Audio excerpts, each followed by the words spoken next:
Hey everybody, how's it going? It's Friday night in the shop.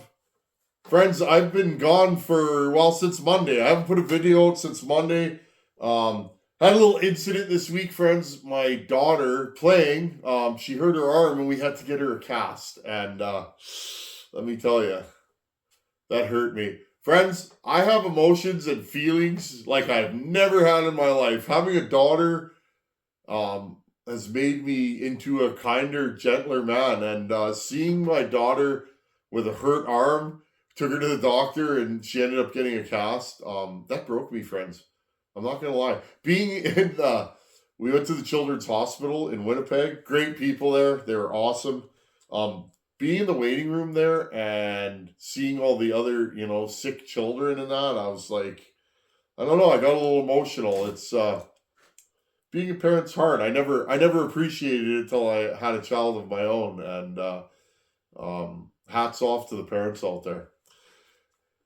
Anyhow, friends. Oh, and mom, thank you. My mom raised me, friends, and she did a heck of a job. I haven't been doing questions of the day lately, so I need to get caught up. You guys enjoyed the last question of the day period so much. I did a whole video on it. Let's do another one. That was fun. And why not? Let's get caught up and do another question of the day. Just going to go to my emails. I'm just going to start going through my emails and let's go through a few of them.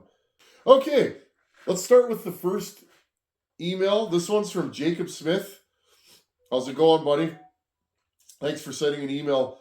It says, hello, Tin Man. This is Jacob Smith. I first want to say thank you so much for all the time you put into education on your channel. Has helped me a lot. You're welcome, buddy. That's what this channel's for, and that's what keeps me coming back. A lot of people out there want to know how to fix their own stuff, and if I can help you in some way, I'm going to.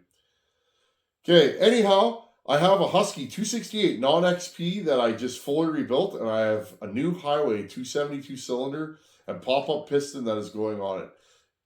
You gave me the cylinder kit at Bunyan, by the way. Right on, buddy. Friends, again, Wolf Creek Saw Shop, Ryan, he sent me a big box of stuff just to give away to you guys at Bunyan. If you guys go over to Wolf Creek, thank Ryan on behalf of the community here. That was awesome. Anyhow, so I gave Jacob a cylinder kit from Wolf Creek. That's awesome, buddy. This is his timing numbers. Before porting, his squish is 26 thousandths. Exhaust opens at 101 after top dead center. Transfers open at 119 after top dead center.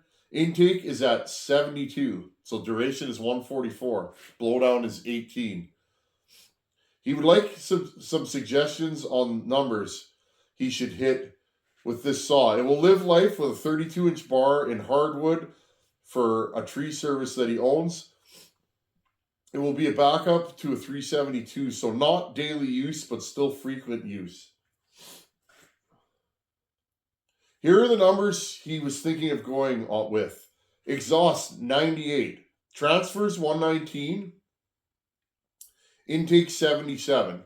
Okay, so Jacob, those numbers would be fine, but I will say this. So, friends, over the years, I've built 272s on this channel with 96, 98, 100, 101, 102, and 99. Now, they all run a little bit different. It's not all about exhaust timing, but exhaust timing has a lot to do with how a saw runs.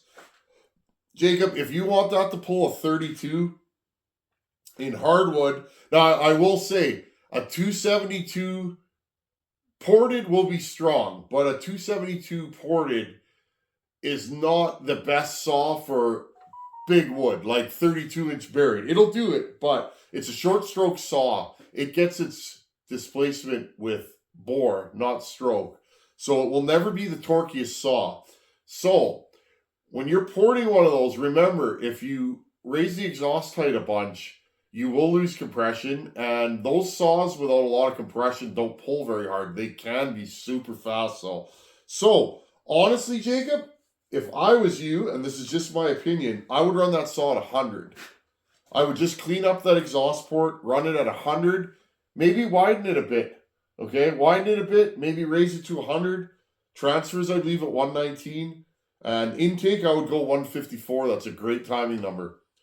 Try that, and I think you'll be happy. I probably wouldn't go 98. It'll be an orangutan saw at 98, but it won't have the pull that I suspect that you're probably looking for. So there you go, Jacob. Thanks for coming to see us at Bunyan, buddy. That was awesome. Okay, Husqvarna 266 XP.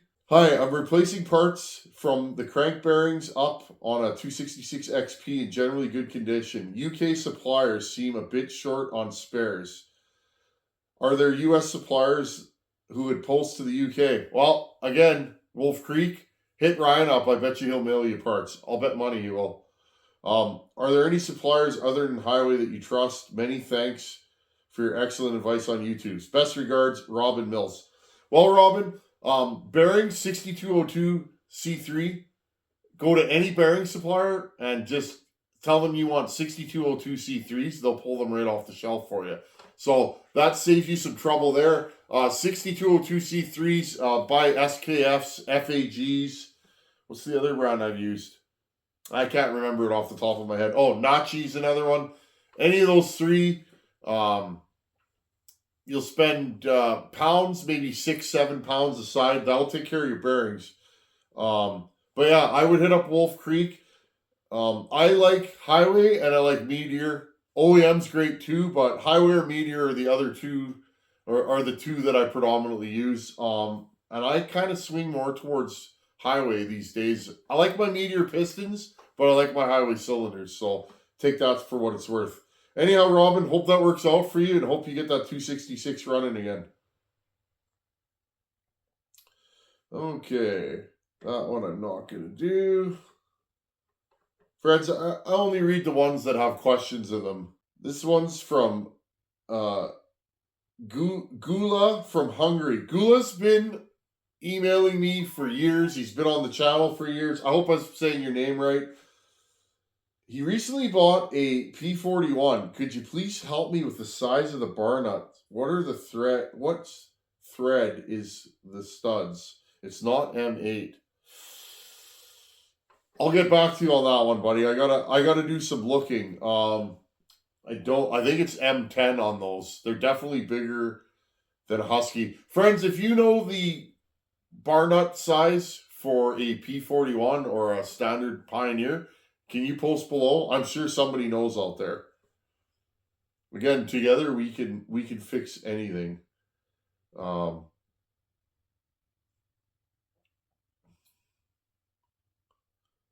want to give a shout out to Ron Hunter. Ron is in Saskatchewan. Ron's been emailing back and forth with me. How many years, Ron? 4 years?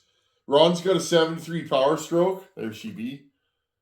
And Ron's been giving me some tips and tricks. So Ron, I wanted to give you a shout out, buddy. You're a good fella. Okay, this fella, Daddy Mulch, is looking for a Homelight 600D recoil. Leon's Chainsaw Parts and Repair. Email Leon. If anybody knows where there's a Homelight part in the world, it will be Leon. He's top notch, has a YouTube channel. He is the Homelight expert. I just dabble with him. He's serious.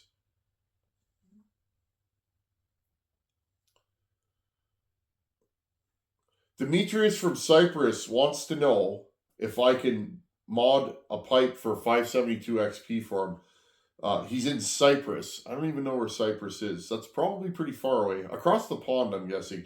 Demetrius, I actually don't take any work on for the public. So, unfortunately, the answer to that is no.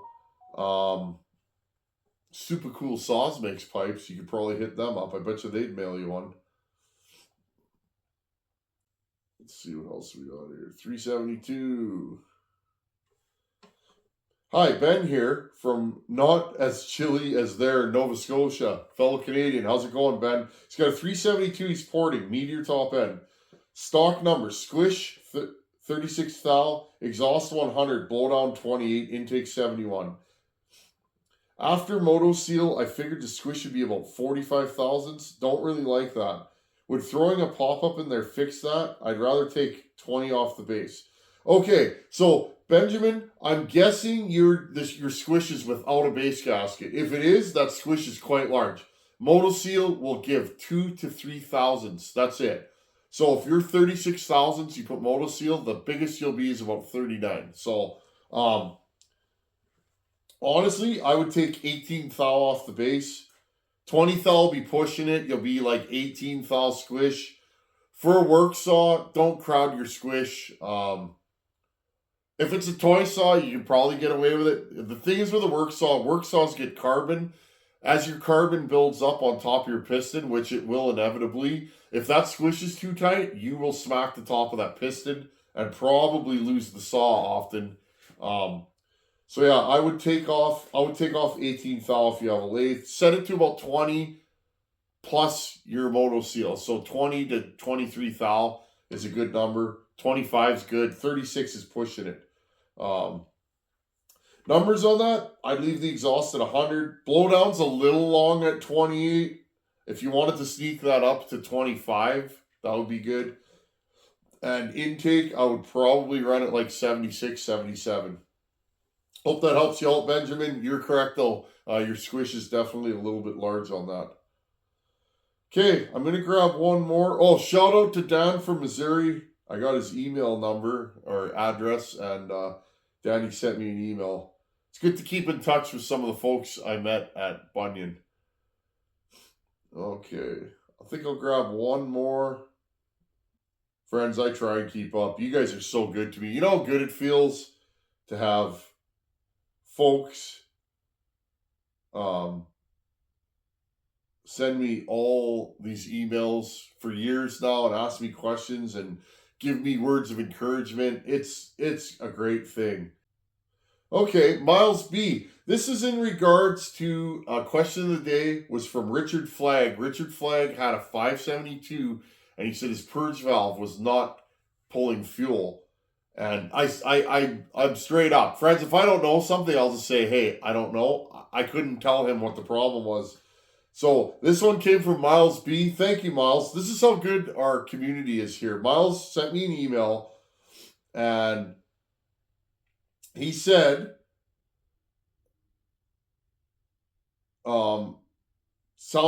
turns out the plastic around the solenoid was damaged such that the purge wouldn't be able to pull enough vacuum to draw fuel. I'll add links to Richard's videos. So he sent me links to another YouTube channel. But again, go over that purge valve and find the broken hose or the leaky grommet, but you will find it. I'm just having fun here. Anyhow, friends, I think we'll call our night there. Just getting caught up. There's a few more left, and let's do one more. Eric Helwig sends this one. This is going back a couple weeks, but I flipped through, and this is an interesting one. I have a Husqvarna 257. Friends, I had one of those. That was a great firewood saw. 257, non-XP.